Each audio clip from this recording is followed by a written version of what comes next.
Hello guys, welcome to our channel track anime, যেখানে আজকে আমরা দেখব উইন্ডব্রেকার সিজন 2 এর এপিসোড 3। এই এপিসোডের শুরুতেই নাগাতো সবাইকে নিজের কাহিনী বলে। এটা মিডল স্কুল গ্র্যাজুয়েশনের কিছুদিন পরের কথা। সে যখন রাস্তা দিয়ে যাচ্ছিল তখন দেখে যে কিছু হাই স্কুলের ছেলে একটা ছোট ছেলেকে বিরক্ত করছে, তাকে মারছে। তখন নাগাটো সেই ছেলেটাকে বাঁচাতে এগিয়ে যায়। কেন? কারণ একদিন আনজাইও তাকে এইভাবেই বাঁচিয়েছিল। সে আনজাইয়ের মতো হতে চাইতো, কিন্তু এখন এই ছেলেরা নাগাটোকেই মারতে শুরু করে। আর ঠিক তখনই একজন এসে ওদের সবাইকে ধরাশায়ী করে দেয়। আর সে হলো আর কেউ নয়, আমাদের নাটোরি, মানে কিল গ্রুপের লিডার। নাটোরি এদের সবাইকে হারিয়ে দেওয়ার পর ছোট ছেলেটাকে ধন্যবাদ দিয়ে চলে যেতে থাকে। কিন্তু নাগাটো তখন সেখানে দাঁড়িয়ে ভাবতে থাকে যে সে হয়তো আনজাইয়ের মতো কুল হতে পারেনি, তবে নাটোরিও বেশ কুল। তখন নাটোরি বলে, জানিস তো, তুই কিন্তু দারুণ কাজ করেছিস। আমি তোর মতো মানুষই খুঁজছিলাম। আমার গ্রুপে যোগ দিবি? আমার টিম তোর খুব পছন্দ হবে। আর এরপরে তারা কিলের বেসে চলে যায়। নাগাটো যখন ভেতরে ঢোকে তখন সে দেখে যে কিলের একজন সদস্য আরেকজনকে মারছে, কারণ সে টিম ছেড়ে যাওয়ার কথা বলছিল। নাগাটো বলে, এটা কি ঠিক? কিন্তু তৎক্ষণাৎ নাটোরি তার মুখে ঘুষি মেরে বলে, আমার মনেই হয়েছিল যে তুই খুব ভালো মানুষ, আর জানিস দুর্বল মানুষদেরকে নিয়ন্ত্রণ করা কত সহজ। এরপরেই দরজা বন্ধ করে দেওয়া হয়, আর আমরা দেখি যে নাটোরি কিভাবে নাগাটোকে তার টিমে টেনে নিয়েছিল, তাকে একেবারে বন্দি করে ফেলেছিল। কিলের লোকেরা তাকে মারতো, পেটাতো, আর তাকে টার্গেট দেওয়া হতো, যেমন 3 দিনের মধ্যে 5000 ইয়েন জোগাড় করতে হবে এমন মিশন। আর যদি সে টাকা জোগাড় করতে না পারত তবে প্রতি 1000 ইয়েনের জন্য একটা করে ঘুষি খেত, যেমন 30,000 ইয়েন না জোগাড় করতে পারলে 30টা ঘুষি। এরপর সেই রাতের কথা আসে যখন তার টাকার দরকার ছিল, আর সে একটা মহিলার পার্স চুরি করার চেষ্টা করেছিল এবং চুরি করে পালিয়ে গিয়েছিল। যার পরে কি হয়েছিল সেটা আমরা সবাই জানি। তো বন্ধুরা, এখন থেকে গেম খেলে কেবল মজাই নয়, পেয়ে যান বিশাল আয়ের সুযোগ। মোস্ট প্লে দিচ্ছে দারুণ অফার এবং অফুরন্ত সম্ভাবনা। মোস্ট প্লে বাংলাদেশ ও ভারতের সবচেয়ে মজার এবং বিশ্বস্ত গেমিং প্ল্যাটফর্ম। রেজিস্ট্রেশন করলেই পান 500 টাকা পর্যন্ত ফ্রি বোনাস, বন্ধুদের রেফার করলে আনলিমিটেড 1200 টাকা বোনাস, আর জন্মদিনে স্পেশাল গিফট 2000 টাকা পর্যন্ত। আর এই আইপিএল এর ধামাকা অফার 200% স্পোর্ট রিলোড বোনাস 7000 টাকা পর্যন্ত। মোস্ট প্লেতে খেলুন আর জিতে নিন Yamaha R15M, Royal Enfield Classic 350, Acer Nitro V15, Redmi Note 13 Pro 5G, JBL Party Box সহ আকর্ষণীয় পুরস্কার। এছাড়াও 650% স্লট বুস্ট প্রতিদিন 13,000 টাকা পর্যন্ত। সবচেয়ে দ্রুত ও নিরাপদ লেনদেন উপায় বাংলাদেশে বিকাশ, নগদ, রকেট এবং ভারতে ফোনপে, গুগল পে, ইউপিআই ব্যাংকের মাধ্যমে সহজেই ডিপোজিট আর উইথড্র করুন। তো পিন কমেন্টে থাকা লিঙ্ক থেকে বিনামূল্যে মোস্ট প্লে অ্যাপে রেজিস্ট্রেশন করুন আর উপার্জনের যাত্রা শুরু করুন। তবে এটি আর্থিকভাবে ঝুঁকিপূর্ণ হতে পারে, তাই নিজের দায়িত্বে খেলবেন। তাহলে চলুন ফিরে আসা যাক মূল ভিডিওতে। এই সমস্ত কথাই এখন সে আনজাইকে বলে আর ক্ষমা চায়। আনজাই বলে, চিন্তা করিস না, এটা আমারই ভুল, আমাকে ক্ষমা কর। কারণ আমি যদি আরও শক্তিশালী হতাম তবে সেদিন থেকে জোর করে আমি আমার সঙ্গে নিয়ে আসতাম। নাগাটো বলে, না তা নয়, তুই যদি সেদিন তাদেরকে হারিয়েও দিতিস তবুও আমি পালাতে পারতাম না। আমি অনেক খারাপ কাজ করেছি, তবুও আমি তোর মতো কুল বা শক্তিশালী হতে পারিনি। তখন আনজাই তাকে জড়িয়ে ধরে, আর আমরা একটা ফ্ল্যাশব্যাক দেখি যখন ছোটবেলায় সুচিয়া, আনজাই আর নাগাটো একসঙ্গে খেলতো। একবার নাগাটোর খুব জোরে চোট লেগেছিল, প্রচুর রক্ত বেরোচ্ছিল, তবুও সে উঠে দাঁড়িয়ে বলেছিল, চিন্তা করিস না, আমার কিছুই হয়নি। আনজাই তখন বলে, তুই তো আগে থেকেই অনেক কুল আর শক্তিশালী। আর এরপরেই নীরের দৃশ্য আসে। হঠাৎই তার জ্ঞান ফিরে আসে। সুগারা তাকে পিঠে বয়ে নিয়ে যাচ্ছে। তারা ফিউরিন হাই স্কুলে ফিরছে। এই লড়াই তারা জিতে গেছে। সুও নীরের মাথায় টোকা দিয়ে দেখে যে সে ঠিক আছে কিনা, কারণ মাঝখানে তো নীরে হঠাৎই লড়তে ছুটে গিয়েছিল। সুও বলে, তোকে নিজের উপরে নিয়ন্ত্রণ রাখতে হবে। নীরে সাকুরার খোঁজ করে। সাকুরা পিছনেই আসছিল। সে বলে, ভালোই হলো তুই ঠিক আছিস, কিন্তু সাকুরা এখন খুব রেগে আছে। সে একজন দারুণ ক্যাপ্টেন, তবুও সে এই লড়াইয়ে কিছুই করতে পারেনি। সে বড় বড় কথা বলেছিল, কিন্তু সে হেরে গেছে। একজন সাধারণ লোকের সঙ্গে লড়তে গিয়ে সে কিছুই করতে পারেনি, তার জন্য সবাই মার খেয়েছে।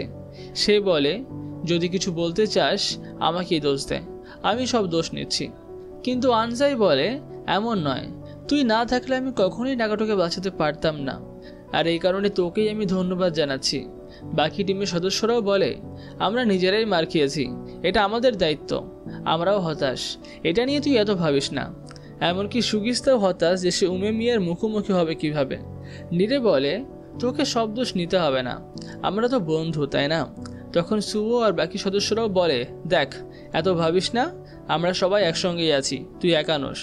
সাকুরা তখন একটা কথা ভাবে, যখন সে নীরেকে মাটিতে পড়ে থাকতে দেখেছিল, তার সঙ্গীদের মার খেতে দেখেছিল, তখন তার শরীর যেন অবশ হয়ে গিয়েছিল। সে কিছু একটা অদ্ভুত অনুভব করছিল। এরপর ইনোমোটো, কাজি আর কুসুমি তাদের পুরনো কথা বলে। তাদের সময়েও এমন পরিস্থিতি এসেছিল, কিন্তু এখন কাজি নাটোরি টিম নিয়ে প্রশ্ন তোলে, ও এত মানুষকে একসঙ্গে করলো কিভাবে? এর পেছনে নিশ্চয়ই কিছু গন্ডগোল আছে। তাই নাটোরি টিম সম্পর্কে তথ্য জোগাড় করতে কাজি নির্দেশ দেয়। আর এরপরেই আমরা দেখতে পাই যে সবাই মিলে আশিতাবা ক্যাফে পৌঁছে গেছে। ইনামোটো সবাইকে নিয়ে এখানে রিপোর্ট দেওয়ার জন্য এসেছিল। এখানে উমেমিয়া আর হিরাগের মতো লোকজন মজা করছিল। পুরো টিমটা ভেতরে ঢুকে পড়ে। আনজাই উমেমিয়াকে সব তথ্য জানিয়ে দেয়। উমেমিয়া বলে, বাহ, তোমরা তো দারুণ কাজ করেছো। এরপর সবাই খাওয়া দাওয়া শুরু করে, কিন্তু আনজাইয়ের মনটা তখনও খারাপ। সে বলে, আমার জন্যই ফিউরিন হাই স্কুলকে এই ঝামেলা জড়াতে হলো। উমেমিয়া তাকে বোঝায়, দেখ নাগাটো তোর বন্ধু, তাই ফিউরিনকে তো আজ না হয় কাল জড়াতেই হতো। আনজাই বলে, কিন্তু সিনিয়রদেরকেও তো আমি এর মধ্যে জড়িয়ে দিলাম। উমেমিয়া হেসে বলে, সিনিয়রদের তো কাজই এটা, জুনিয়রদেরকে রক্ষা করা। এদিকে নাগাটো উমেমিয়ার কাছে ক্ষমা চায়। উমেমিয়া তাকে খাবার দিয়ে বলে, খা, এটা তোর জন্য। নাগাটো খেতে খেতে খুবই খুশি হয়। উমেমিয়া তখন বলে, জানিস একটা অদ্ভুত ব্যাপার হলো, যখন তুই তোর বন্ধুদের সঙ্গে বসে খাস, তখন না খাবারের স্বাদটাই পাল্টে যায়। এই স্বাদটা সবসময় মনে রাখিস। যখন তুই একা বোধ করবি, তখন এই স্বাদ তোকে মনে করিয়ে দেবে যে তুই একা নস। হয়তো এরপর আরও অনেক চ্যালেঞ্জ আসবে, কিন্তু এটা সবসময় মনে রাখিস। এখন খাওয়া শুরু কর। কিন্তু সাকুরা তখনও খাচ্ছে না। উমেমিয়া তাকে জিজ্ঞাসা করে, কি ব্যাপার, তুই আবার এত চুপচাপ কেন? নীরে তখন বলে, সাকুরা মনে করছে সবাই যে মার খেয়েছে এটা তারই দোষ। সাকুরা বলে, আমি নিজের উপর রাগ করছি। যখন আমার শরীরের সবচেয়ে বেশি দরকার ছিল, তখন আমি ঠিকমতো নড়তেও পারিনি। উমেমিয়া জিজ্ঞাসা করে, সাকুরা, তুই কি তখন নড়তে পারছিলিস না যখন দেখলি যে তোর বন্ধুরা মার খাচ্ছে? সাকুরা বুঝতে পারে যে হ্যাঁ, ঠিক এটাই হয়েছিল। উমেমিয়া বলে, তার মানে জানিস কি? তার মানে তুই ওদেরকে খুবই পছন্দ করিস। সাকুরা এটা শুনেই লজ্জা পেয়ে যায় আর বলে, কি বাজে বকছো, তুমি সবসময় এমন বাজে কথাই বলো। আর এই বলতে গিয়ে সে টেবিলে পা ঠুকে ফেলে আর সবাই হইচই শুরু করে দেয়। যাই হোক, এভাবেই খাওয়া দাওয়া শেষ করে সবাই নিজের বাড়ির দিকে রওনা দেয়। উমেমিয়া হিরাগিকে জিজ্ঞাসা করে, সাকুরার কথা শুনে তুই কি ভাবছিস? হিরাগি বলে, আমার মনে হয় ও ওদেরকে খুবই পছন্দ করে, তাই ঘাবড়ে গিয়ে ও লড়তে পারেনি। এদিকে দোকানের মালিক উমেমিয়াকে ডেকে বলে, আমি দারুণ কিছু খাবার বানিয়েছি, এসো তোমরা খাও। উমেমিয়া বলে, চলো খাই। হিরাগি হেসে বলে, আরে ভাই আর কত খাবি, তুই তো তখন থেকে খেয়েই যাচ্ছিস। এদিকে সাকুরা, আনজাই আর নাগাটো একটা খেলার মাঠে এসে পৌঁছায়। তারা সুচিয়ার জন্য অপেক্ষা করছিল। সুচিয়া আসতেই নাগাটোকে মারতে শুরু করে আর কাঁদতে থাকে আর বলে, ওয়েলকাম ব্যাক। আর এভাবেই তিনজন আবার একসঙ্গে দেখা করে। আর সাকুরাও এখন চলে যাওয়ার জন্য ওঠে, কিন্তু সুচিয়া তাকে থামিয়ে বলে, আমি তো তোমার নামও জিজ্ঞাসা করিনি, তোমার নাম কি? সাকুরা নিজের নাম বলে আর সুচিয়া তাকে ধন্যবাদ জানায়। সাকুরা আবারও লজ্জা পেয়ে যায় আর বলে, আমি তো শুধুমাত্র আমার প্রতিশ্রুতি রেখেছিলাম, যেটা আমি তোমাকে দিয়েছিলাম, এতে আবার ধন্যবাদ জানানোর কি আছে? আর এরপরে আমরা আবার দেখতে পাই কিলের বেস। এখানে সবাই মার খেয়ে পড়ে আছে, কিন্তু একজন উঠে দাঁড়ায় আর বলে, যখন শুনলাম তোদের লড়াই ফিউরিনের সঙ্গে হবে, তখনই আমি এখানে এসেছিলাম, কিন্তু তোদের তো পুরো ধারাশায়ী করে দিয়েছে। ফিউরিন এখন আগের চেয়েও তো অনেক দুর্বল। তবে হ্যাঁ, ওরা শুধুমাত্র ফার্স্ট ইয়ার ছিল। নাটোরি নিশ্চয়ই খুবই রেগে আছে। কিলের তো খেলা শেষ হয়ে গেল। নাটোরি সত্যিই একটা বোকা ছিল, নিজের মনের মতোই চলতো। সে ভেতর থেকে পুরো পচে গিয়েছিল। সে ভাবে যে সে নাটোরিকে ঠিক করতে চেয়েছিল, কিন্তু এটা হয়ে গেল।